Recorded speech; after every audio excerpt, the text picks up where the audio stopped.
Hola, bienvenidas, bienvenidos a nuestro resumen semanal de noticias que comienza con estos adelantos.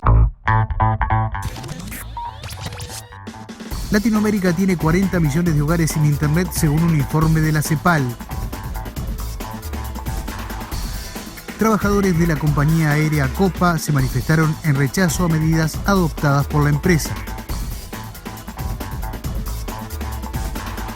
Incendios en la Amazonía provocan cientos de hospitalizaciones en Brasil.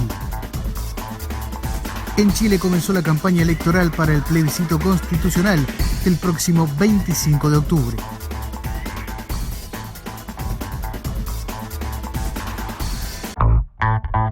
La importancia de Internet en medio de la pandemia. Vean ustedes un informe de CEPAL, señala que 40 millones de hogares en Latinoamérica no tienen conexión a Internet.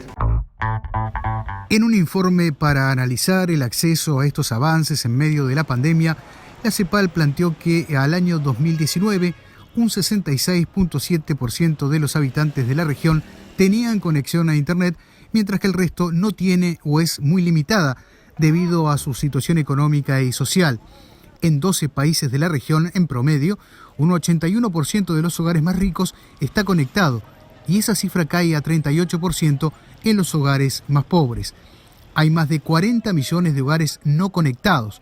La mitad de ellos se encuentran en los 2 quintiles más pobres. Esto prácticamente en todos los países es un problema, afirmó Alicia Bárcena, secretaria general de la CEPAL.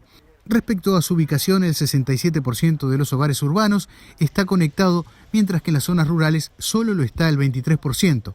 Y sobre la edad, el 42% de los menores de 25 años y el 54% de los mayores de 66 años no tienen conexión a Internet, lo que grafica las dificultades en el ámbito de la educación, por ejemplo. El 46% de los niños de entre 5 y 12 años de la región vive en hogares que no están conectados a Internet, señala el reporte, lo que implica que en los países en que se cuenta con información hay 31 millones de niños y niñas excluidos del sistema educativo durante la pandemia.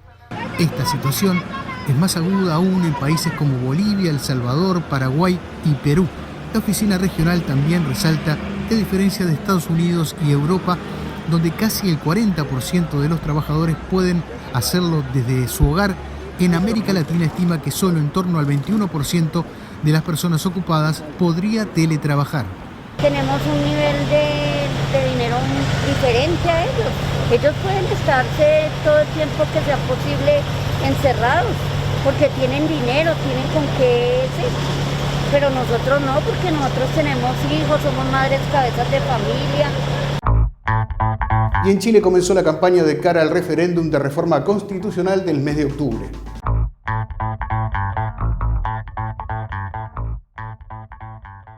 Una contienda marcada por la pandemia del coronavirus y en la que el principal reto es evitar que el miedo al contagio desaliente el voto. Con 400.000 infectados y cerca de 11.000 muertes desde marzo, pero con la pandemia en retroceso, los partidos comenzaron a desplegar su maquinaria propagandística para convencer a los chilenos de votar a favor o en contra de derogar la actual constitución aprobada durante la dictadura militar de Augusto Pinochet. La campaña ya de por sí es inédita porque es el plebiscito más importante desde el que decidió el fin de Pinochet en 1988, pero la pandemia le ha añadido un grado de singularidad. No habrá grandes mitines, el volanteo y el puerta a puerta estarán restringidos y la propaganda se concentrará básicamente en medios y redes. Desde los sectores más conservadores llevan semanas pidiendo un nuevo aplazamiento, pero tanto Naciones Unidas como las asociaciones médicas del país aseguran que es posible votar sin riesgos. Hemos demostrado que con buenas leyes es posible mejorar la calidad de vida en nuestro país. Enfrentamos una situación difícil en materia sanitaria, difícil en materia económica, por eso esperamos que la opción de rechazo a un nuevo texto constitucional sea la opción ganadora en octubre próximo. El plebiscito del 25 de octubre debe realizarse sin postergaciones y sin excusas. Hay sectores de derecha que están planteando un piso mínimo de participación para que éste tenga validez. Eso no tiene ningún precedente en la historia electoral de Chile. Y no se pueden argumentar razones sanitarias cuando se puede volver a los malls, pero no quizás ir a votar el 25 de octubre. Hay que terminar con las excusas y asegurarse que tengamos un plebiscito seguro y participativo. El pasado domingo se celebró a nivel mundial el Día Internacional del Desaparecido, una herida abierta en América Latina que vemos en este informe. Pues sí, yo lloro porque soy humana, ¿no? Soy de carne y hueso y me siento un vacío muy grande en mi vida, en el entorno. Cada día que amanece me hace más falta ella porque era mi hija y ella era todo para mí.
Entonces los de la morgue lo amarraron en una bolsa, pero antes me enseñaron y agarraron con guantes la ropa, me la mostraron que estaba llena de semen y de sangre. Mi hija fue violada. Y todo eso se fue en una caja junto con el cadáver de mi hija.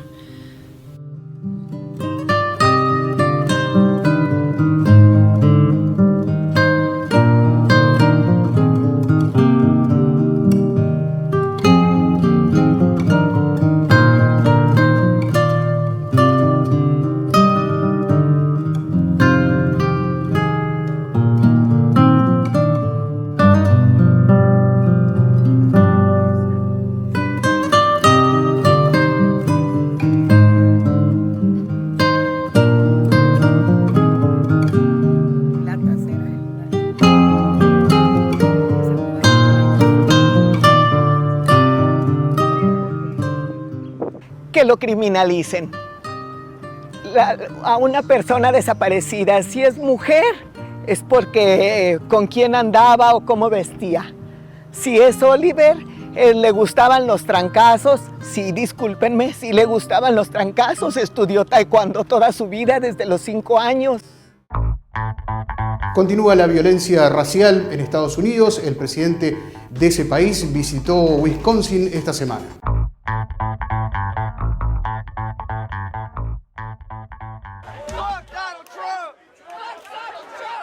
Kenosha ha vuelto a ser el escenario de protestas raciales en Estados Unidos este martes, con la visita del presidente estadounidense Donald Trump. La presencia del mandatario ha movilizado a sus simpatizantes y a varios de sus críticos, quienes han protagonizado un encuentro en el centro de esta ciudad de Wisconsin. Precisamente cerca del lugar de la protesta se hallan las ruinas de varios locales que fueron quemados en los disturbios raciales después de que un policía blanco disparara hasta en 7 ocasiones al afroamericano Jacob Blake. Hasta Kenosha se ha desplazado el presidente Trump, que ratificó su mano dura contra las protestas violentas, que achacó a la izquierda radical y al terrorismo doméstico.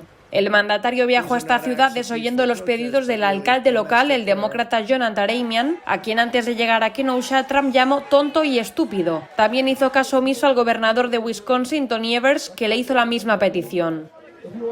We wouldn't be here without our law enforcement. Even me, I'm here today.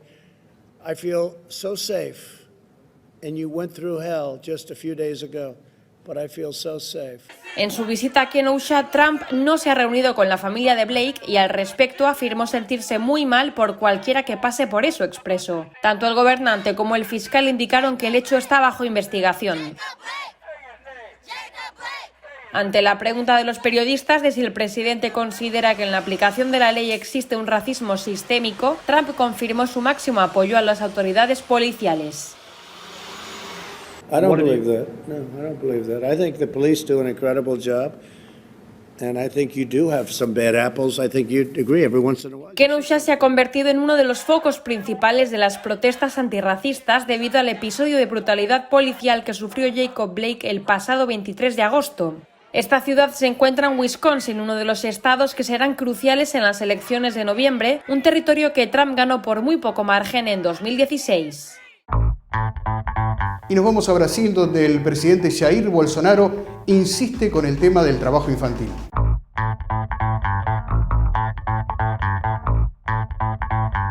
El presidente de Brasil, Jair Bolsonaro, defiende la explotación del trabajo infantil, señala un comunicado de la Central Única de Trabajadores de Brasil y entidades sociales de ese país.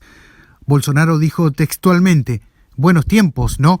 Donde podrían trabajar los más pequeños. Hoy pueden hacer cualquier cosa menos trabajar.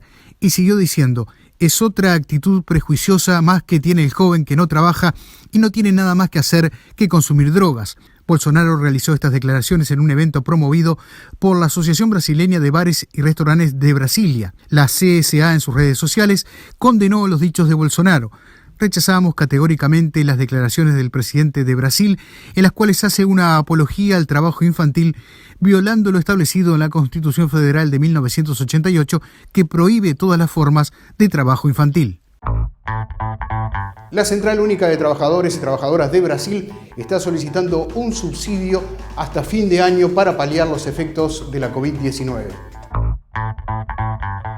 Companheiros e companheiras, hoje é quarta-feira, dia 2 de setembro, e hoje Bolsonaro comete mais crime contra a classe trabalhadora brasileira. En un comunicado, los sindicatos rechazan la medida anunciada por el gobierno que reduce a la mitad el monto de las ayudas de emergencia y proponen que el Congreso Nacional extienda el beneficio de ayuda de emergencia de R$600 hasta diciembre, con los mismos criterios de acceso y para el mismo universo de personas acreditadas que aún necesitan el beneficio.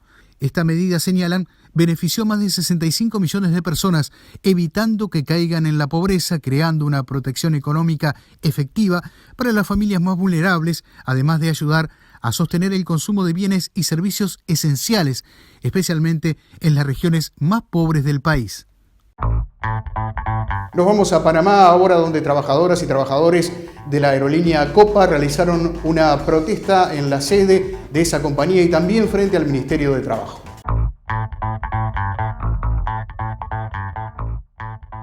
Trabajadores de los sindicatos de la compañía panameña de aviación Sociedad Anónima manifestaron frente a las instalaciones de la empresa exigiendo respeto al derecho de los trabajadores y trabajadoras.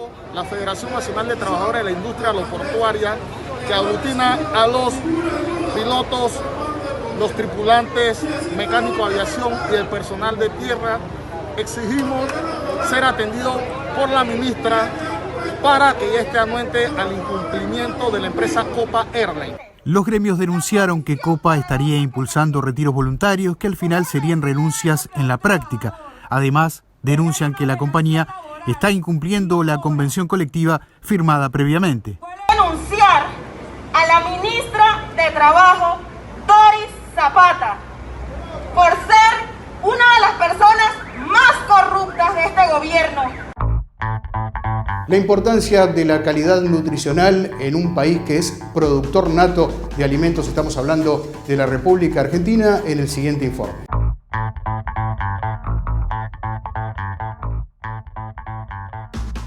Argentina busca mejorar la nutrición de los sectores más necesitados debido a la emergencia alimentaria que afronta, producto de la crisis económica que padece desde hace más de 2 años y que se agravó con la llegada del coronavirus. Una situación que representa un desafío. Así lo expresó Daniel Arroyo, ministro de Desarrollo Social de Argentina. Nos falta calidad nutricional y nos falta mejorar la producción de alimentos, que muchos pequeños productores tengan oportunidades. Mucho de eso se está haciendo acá, por eso para mí es un gusto recorrer, acompañar y trasladar esta experiencia a muchos lugares del país. Ubicado en la localidad de Ezeiza, en la provincia de Buenos Aires, el Mercado Central es el mayor punto comercial agropecuario del país, donde entran y salen alimentos para unas 14 millones de personas que viven en la capital y sus alrededores, y donde también se organizan donaciones para los comedores sociales.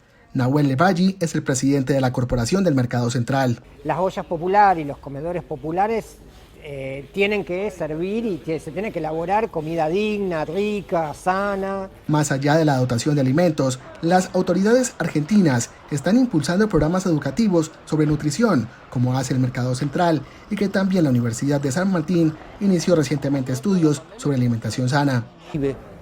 A los trabajadores como una forma de promoción y movilidad social ascendente, sino también la universidad ir al pueblo, ir a las empresas, ir a los barrios, para que el conocimiento llegue a quienes más lo necesitan. Lo cierto es que durante el periodo de la pandemia, la cantidad de personas que recibe algún tipo de asistencia alimentaria en el país pasó de 8 a 11 millones, según datos del gobierno.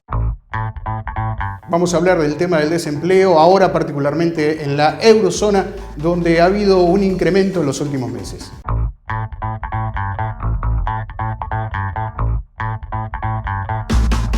La tasa de desempleo de la eurozona creció 2 décimas en julio con respecto a junio, hasta situarse en el 7,9% durante el séptimo mes de 2020. Según los datos de la Oficina de Estadística Comunitaria Eurostat, en el conjunto de la Unión Europea aumentó 1 décima hasta el 7,2%.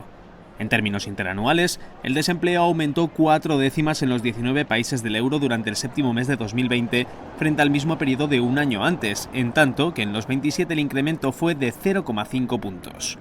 Eurostat estimó que en julio había 15.184.000 hombres y mujeres sin trabajo en la Unión Europea, de los que 12.793.000 se encontraban en la eurozona. Por países, las mayores alzas se produjeron en Portugal, 0,8 puntos hasta el 8,1%, Italia, con 0,4 puntos hasta el 9,7%, e Irlanda, 0,4 puntos hasta el 5%. Por su parte, España no registró variaciones y el indicador permaneció en el 15,8% durante julio. En cuanto al desempleo entre los menores de 25 años, creció 1 décima tanto en el área del euro al 17,3% como en toda la Unión Europea al 17% en julio frente a junio. Y por géneros, el desempleo siguió afectando más a las mujeres, pues la tasa en los países de la moneda compartida creció 3 décimas y llegó al 8,3%, en contraste con el aumento de 1 décima entre los hombres hasta el 7,6%. Los efectos de la tormenta Laura y su paso por Haití, dejando más de 30 muertos, en el siguiente compacto informativo.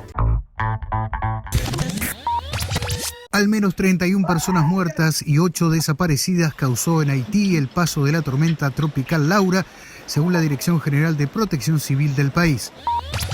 El presidente de Venezuela, Nicolás Maduro, concedió un indulto a un grupo de opositores en aras de promover la reconciliación nacional y la búsqueda de paz, reportó el ministro de Comunicaciones e Información, Jorge Rodríguez.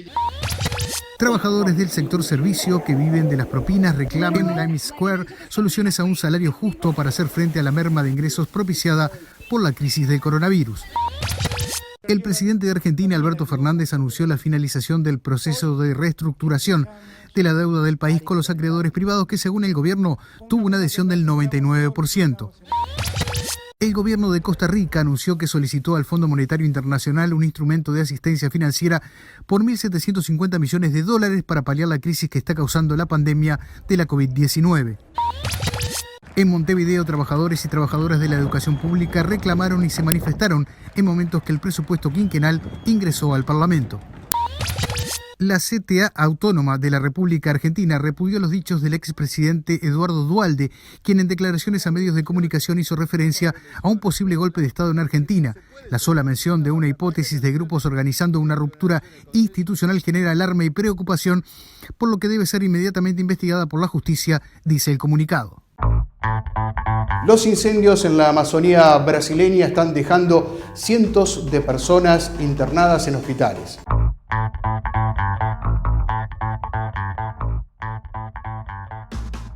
De acuerdo con un informe, los incendios de la Amazonía brasileña intoxican el aire y provocan cientos de hospitalizaciones de niños y ancianos debido al humo de las llamas, un problema que este año puede agravarse con la pandemia del coronavirus.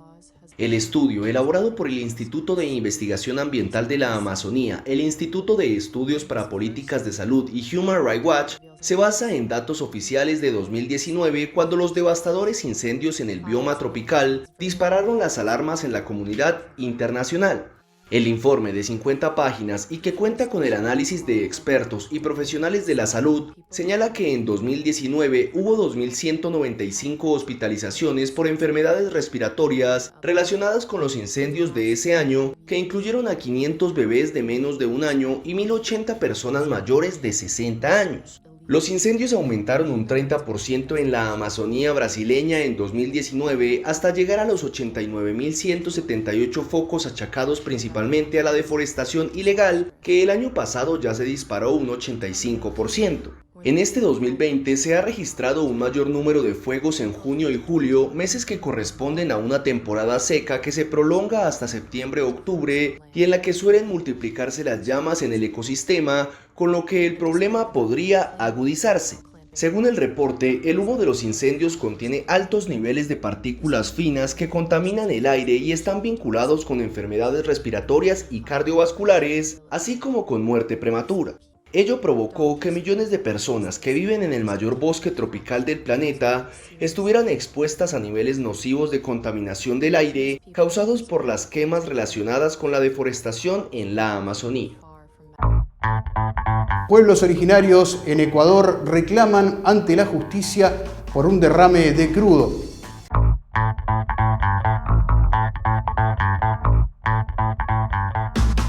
Pescado tiene un olor feo ya, como es puro petróleo crudo. Y para pescar tampoco no podemos, ni para bañar tampoco. Ahorita estamos tomando solamente agua de lluvia. Así relata Camilo Padilla la situación de miles de indígenas ecuatorianos que habitan los márgenes del río Coca, contaminado con petróleo desde el pasado 7 de abril, cuando 3 conductos de 2 oleoductos se rompieron. La comuna muramesa a la que Padilla pertenece está ubicada poco después de que el río Coca, uno de los principales afluentes del Napo, fusiona sus aguas. Esto a solo 3 kilómetros de la capital de la provincia de Orellana, conocida coloquialmente como el Coca.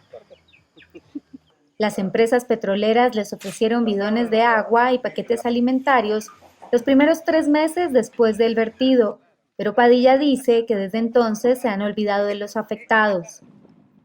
En la zona ocurrió además hace poco el desplome de una cascada río arriba por el bloqueo de sedimentos que provoca la construcción de una hidroeléctrica, lo cual ha causado un aumento del caudal del Coca y el Napo. Paralelamente, al menos una centena de personas marchó el lunes por las calles de Orellana para exigir justicia sobre el que denuncian es el mayor derrame de crudo en 15 años. Así lo afirmó Verónica Grefa, presidenta de la comunidad Toyuca, una de las 200 afectadas. Estamos exigiendo que se haga una remediación y en todo caso que se responsabilice por los daños hechos. Por su parte, María Espinosa, coordinadora legal de Amazon Frontlines, que integra las organizaciones civiles y religiosas que demandaron a finales de abril una acción de protección, dijo que la justicia ecuatoriana se ha dedicado a guardar silencio ante el hecho. El sistema de justicia se silenció y ha tardado más de 100 días en emitir una sentencia que debió ser emitida días después de presentada la demanda. Finalmente, la defensora de derechos humanos confió en que la sentencia que se dará el martes salga en favor de los nativos.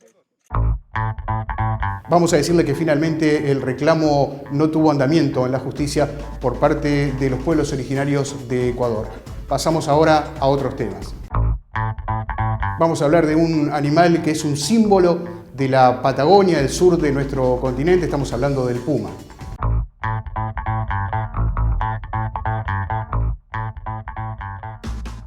El puma, este felino solitario, con capacidad de cubrir miles de hectáreas de territorio, hoy continúa acampando por los rincones de la Patagonia, en donde juega un rol ecológico clave por el control que ejerce sobre las poblaciones de herbívoros locales. Sin embargo, la presencia del puma todavía despierta suspicacias en los ganaderos ovinos de la zona, una circunstancia que la Fundación Rewilding Argentina pretende revertir a través del proyecto Patagonia, que busca transformar, en colaboración con las autoridades provinciales, la imagen negativa de estos animales en una oportunidad de crecimiento económico gracias al ecoturismo. En este sentido, el turismo ecológico será clave, beneficiándose de un territorio que tenga todas sus especies clave presentes y creando economías locales que necesiten de una naturaleza bien conservada. Se trata del descubrimiento paleontológico más relevante en América Latina. Ocurrió en México.